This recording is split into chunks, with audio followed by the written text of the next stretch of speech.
ನಮಸ್ಕಾರ. I am standing in front of Karnataka Lokayukta. Karnataka Lokayukta ಮುಂದೆ ನಿಂತ್ಕೊಂಡು ಇದು ಜಸ್ಟ್ ಕರ್ನಾಟಕ ಲೋಕಾಯುಕ್ತ ಮುಂದೆ ನಿಂತ್ಕೊಂಡು just giving A live.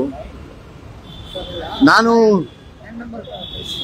Dharmasthala ವಿಚಾರದಲ್ಲಿ ಧ್ವನಿ ಎತ್ತಿದ್ದು ಕರ್ನಾಟಕ ಪೊಲೀಸ್ ಅವ್ರಿಗೆ ಮೆಣಸಿನ್ಕಾಯಿ ಇಟ್ಕೊಂಡಂಗಾಗಿ. ಹಾಯ್ ನಮಸ್ಕಾರ.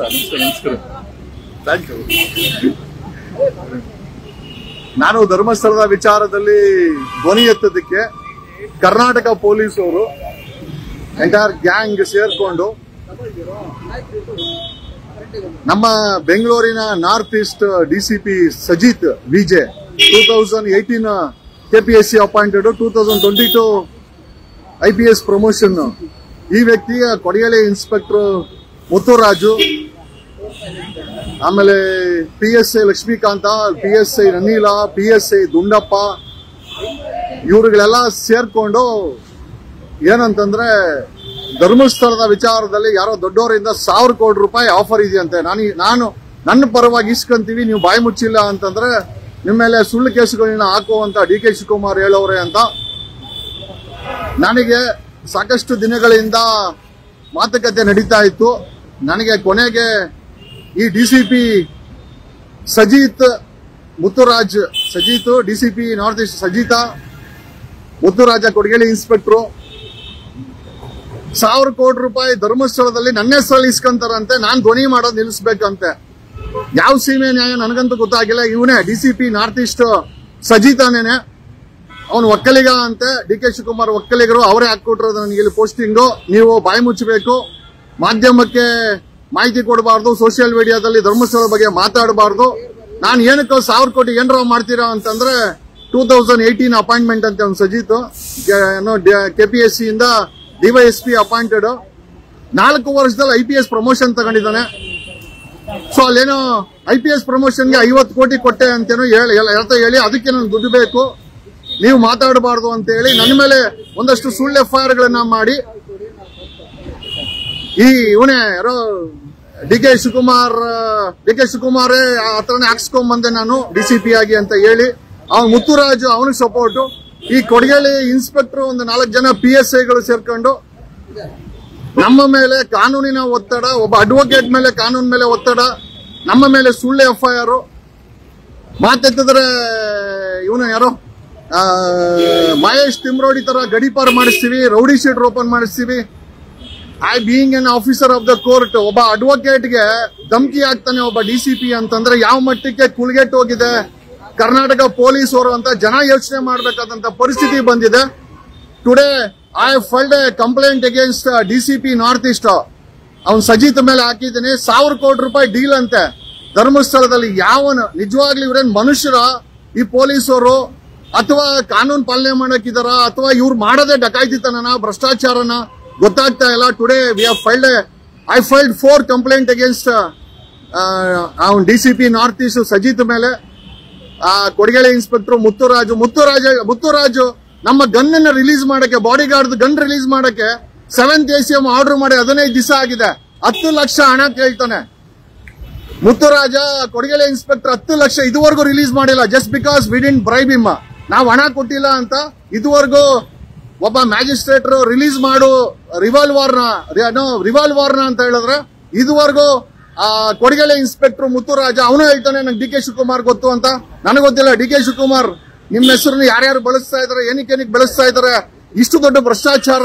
ಒಬ್ಬ ನೋಡಿದ್ರೆ ಕೊಡಗೇಳಿ ಇವನು ಸೂರ್ಯನಗರ ಪೊಲೀಸ್ ಇನ್ಸ್ಪೆಕ್ಟರ್ 2 kg ಚಿನ್ನನ ಹೆಂಡ್ರಿಗೆ ಒಡವೆ ಮಾಡಿಸ್ಕೊಡ್ತಾನೆ. ಚಾಮರಾಜಪೇಟೆ ಮಂಜ ಡ್ರಗ್ಗಳನ್ನ ಮಾರ್ತಾನೆ. ಕೊಡಗೇಳಿ ಇನ್ಸ್ಪೆಕ್ಟರ್ ರಿಯಲ್ ಎಸ್ಟೇಟ್ ಜೊತೆನಲ್ಲಿ ಇವಾಗ ನಮಗೆ ಗನ್ ರಿಲೀಸ್ ಮಾಡಕ್ಕೆ 10 ಲಕ್ಷ ಕೇಳ್ತಾನೆ ಶಿಷ್ಯನ ಕೈಯಲ್ಲಿ. ಈ ಮಟ್ಟಕ್ಕೆ ಪೊಲೀಸ್ ಇಲಾಖೆ ಕುಲ್ಗೆಟ್ಟು ಹೋಗಿದೆ. ಧರ್ಮಸ್ಥಳದ ವಿಚಾರದಲ್ಲಿ 1000 ಕೋಟಿ ರೂಪಾಯಿ ಡೀಲ್ ಅಂತೆ. DCP ನಾರ್ತ್ ಈಸ್ಟ್ ಒಬ್ಬ ರಿಟೈರ್ಡ್ ಪೊಲೀಸ್ ಕಮಿಷನರ್ ಜೊತೆ ಮಾತಾಡಿದ್ದೀನಿ. DK ಸಾಹೇಬ್ರು ಹೇಳಿದ್ದಾರೆ, DK ಶಿವಕುಮಾರ್ ಧರ್ಮಸ್ಥಳದ ವಿಚಾರದಲ್ಲಿ ನಿಮ್ಮ ಹೆಸರು ಕೂಡ ಓಡ್ತಾ ಇದೆ. ಒಬ್ಬ ಪೊಲೀಸ್ ಇನ್ಸ್ಪೆಕ್ಟರ್, ಒಬ್ಬ DCP ನಾರ್ತ್ ಈಸ್ಟ್ ನಿಮ್ಮ ಹೆಸರನ್ನ ಬಳಸ್ತಾ ಇದ್ದಾರೆ.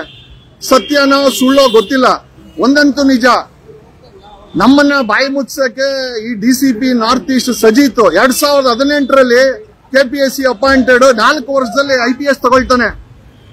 ಅಂದ್ರೆ ಎಷ್ಟು ಭ್ರಷ್ಟರಾಗಿದ್ರೆ ಇವರುಗಳೆಲ್ಲ ಈ ಕೆಲಸ ಮಾಡ್ತಾರೆ. ಹಾಗಾಗಿ ಇವತ್ತು ಲೋಕಾಯುಕ್ತದಲ್ಲಿ 4 ಕಂಪ್ಲೇಂಟ್ ಹಾಕಿದ್ದೀನಿ. I am sending the same copies to CM ಕಳಿಸ್ತಾ ಇದ್ದೀನಿ.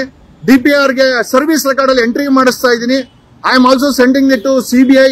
ಇವ್ರುಗಳನ್ನ ಹಿಂಗೆ ಬಿಟ್ರೆ ನಮ್ಮ ದೇಶವನ್ನ ಕರ್ನಾಟಕವನ್ನ ಮಾರಿ ತಿನ್ಬಿಡ್ತಾರೆ ಪೊಲೀಸ್ ಇಲಾಖೆಯವರು. ಅಲ್ರಿ, ಒಬ್ಬ ಅಡ್ವೊಕೇಟ್ ಮೇಲೆ ಸುಳ್ಳು FIR ಗಳನ್ನ ಮಾಡಿ ಗಡೀಪಾರ್ ಮಾಡ್ತೀನಿ, ರೌಡಿ ಶೀಟರ್ ಮಾಡ್ತೀನಿ, ಆಮೇಲೆ ಆಫೀಸರ್ ಆಫ್ ದ ಕೋರ್ಟ್.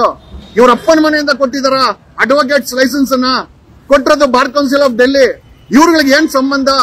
ಅಂದ್ರೆ ಇವ್ರುಗಳ ತರ ಕಚಡ ಕೆಲಸ ಮಾಡ್ಕೊಂಡು ಭ್ರಷ್ಟಾಚಾರ ಮಾಡ್ಕೊಂಡು ಬದುಕಬೇಕಾದಂತ ಪರಿಸ್ಥಿತಿ ಸಾರ್ವಜನಿಕರಿಗೆ ನನಗಂತೂ ಇಲ್ಲ.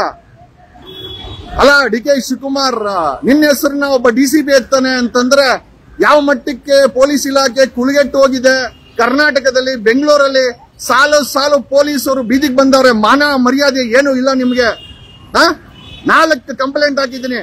I will not spare you guys. ನಿಮ್ಮಗಳನ್ನ ಯಾರನ್ನೂ ಕಾನೂನು ರೀತಿಯಲ್ಲಿ ನಾವು ಕೂಡ ಬಿಡಲ್ಲ ನಿಮ್ಮನ್ನ. We will show what is the power of constitution. ಸಂವಿಧಾನ ತಾಕತ್ತನ್ನ, ಒಬ್ಬ ಅಡ್ವೊಕೇಟ್ ತಾಕತ್ತನ್ನ. ನಾನು ಕೋರ್ಟ್ ಅಲ್ಲೂ ಹೋರಾಟ ಮಾಡಿ ಗೆದ್ದಿದ್ದೀನಿ, ಬೀದಿನಲ್ಲೂ ಹೋರಾಟ ಮಾಡಿ ಗೆದ್ದಿದ್ದೀನಿ. ನಾನು ಬೀದಿನಲ್ಲೇ ಗೆದ್ದಿರೋದು ಜಾಸ್ತಿ. ನಿಮಗೆ ಬೀದಿನಲ್ಲೇ ನಾನು ನ್ಯಾಯ ಏನು ಅಂತ ತೋರಿಸ್ತೀನಿ. This is what I want to tell. Rest ಮನೆಗೆ ಬಂದು ಮಾತಾಡ್ತೀನಿ. ಬೀದಿನಲ್ಲೆಲ್ಲ ನೋಡ್ತಾವ್ರೆ ಇಲ್ಲಿ. Thanks a lot, love you all. ಎಲ್ಲಿಗೆ ಬಂತು, ಯಾರಿಗೆ ಬಂತು 47ರ ಸ್ವಾತಂತ್ರ್ಯ? ಭ್ರಷ್ಟರ ಕೈಗೆ, ಊಸುರು ಒಳ್ಳೆ ರಾಜಕಾರಣಿಗಳ ಕೈಗೆ. ಬೀದಿಗೆ ಒಂದೊಂದು ದಿವಸ ಒಬ್ಬೊಬ್ಬ ಬರ್ತಾವನೆ.